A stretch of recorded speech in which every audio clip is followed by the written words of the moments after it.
Darating din ang araw na tayo'y tatanda. Ang galing ni Lord, no? Sa dami ng pagkakamali at kasalanan ko sa'yo, ikaw at ikaw yung iniharap niya sa akin ngayon. Kaya maraming salamat sa'yo, Lord. Ang tagal na natin hinihintay yung pagkakataon na to. Sobrang tagal hinihintay ito. Ang dami natin pinagdaanan bago mangyari yung pagkakataon na ito. Ngayon ko na-realize na kapag may gusto kang mangyari sa buhay mo na maganda, dapat mo pala ito paghirapan. Naalala mo mga panahon na hirap ako mag-isa sa buhay. Ikaw yung kasama ko. Ikaw yung nasa tabi ko. Nintindi mo lahat sa akin. Nintindi mo lahat ng mga tama at mali ko. Hindi mo ako iniwan at hindi mo din ako binitawan. Kahit alam ko sa sarili ko, nakabitaw-bitaw na ako. Panahon na ililipas din, mga araw ay daraan.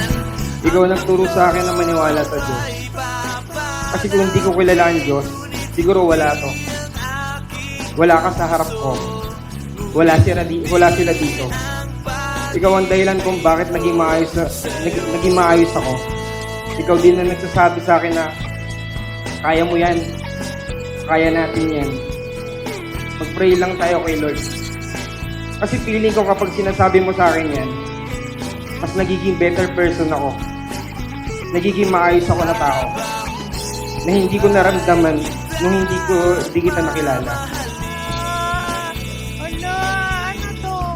Mahal, tanggapin mo yung simpleng regalo ko para sa'yo. Alam ko na magagamit mo ito ng matagal na panahon kasi tagal ng pagmamahal ko sa'yo. At para orasan mo din ang pag-uwi ko, Shari. Ala! What's yung gift mo? Golden States of America. Thank you, Han! Panahon na ililipas din, mga araw ay daraan.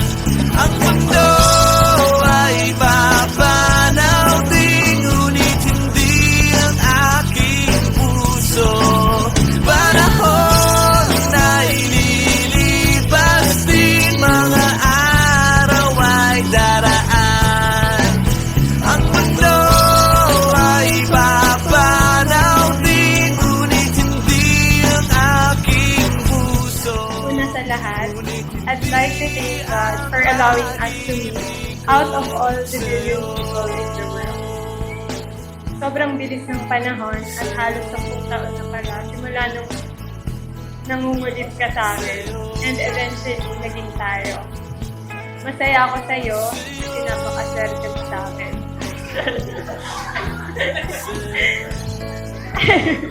I knew it when we laughed together and when you held my hand, and I'm grateful that I'm holding the same hands today. You are my first and my last. Thank you for always making me special, making me laugh. Hindi lang ako, pati yung mga taong nakapaligid sa atin. Salamat sa pagpaparamdam ng 5 love languages nang hindi ko kailangan hilingin. Sa ating dalawa, hindi man ako showy, kasi ikaw na si showy.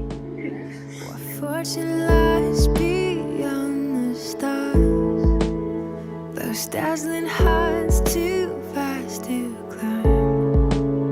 I got so hard to fall so far. I truly appreciate every effort you give through love letters, notes, sa mga flowers and gifts, paghatid sa work, malayo man o malapit, kahit lately naniningil ka na.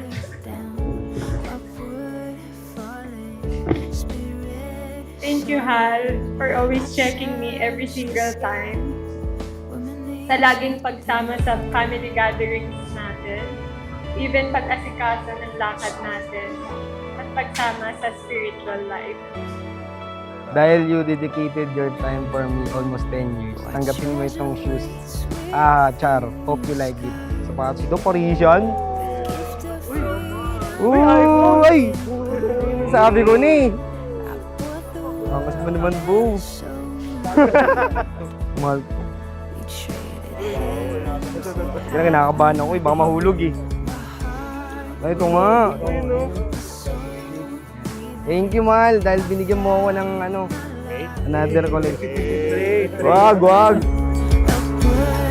falling, spirit soaring. I touch the sky when my knees hit the ground.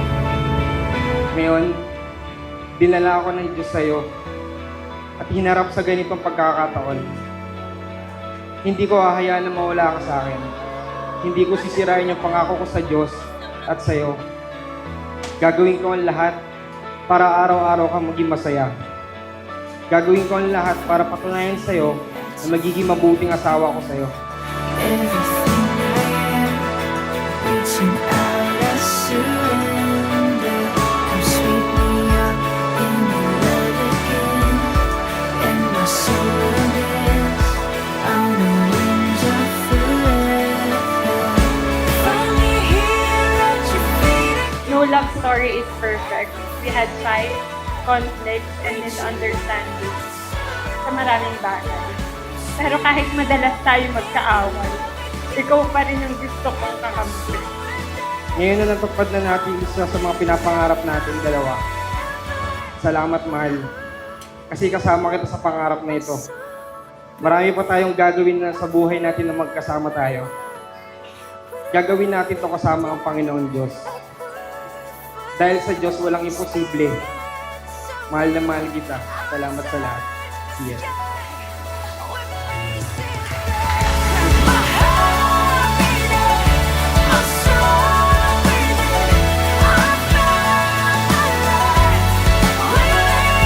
God is the core of true love. Ibig sabihin, mabubuhay lang, mag-survive ang pag-ibig nyo sa isa't isa kapag ang Diyos ang nasa sentro. Life is inevitable, but I promise to be with you always. Excited na ako kung ano pa ang nakalaan para sa atin. I pray and look forward to building our life together. Soon magkaroon ng baby, or gusto mo baby. Maabot pa yung mga pangarap natin, kotse, bahay, at iba pang blessings na ibibigay sa atin ni Lord. This is just the beginning. I hope and pray that we stay faithful to each other, loving, gentle, and caring. Though I love you so much, but may the Lord be the center of our love. I love you, Hal. Ay.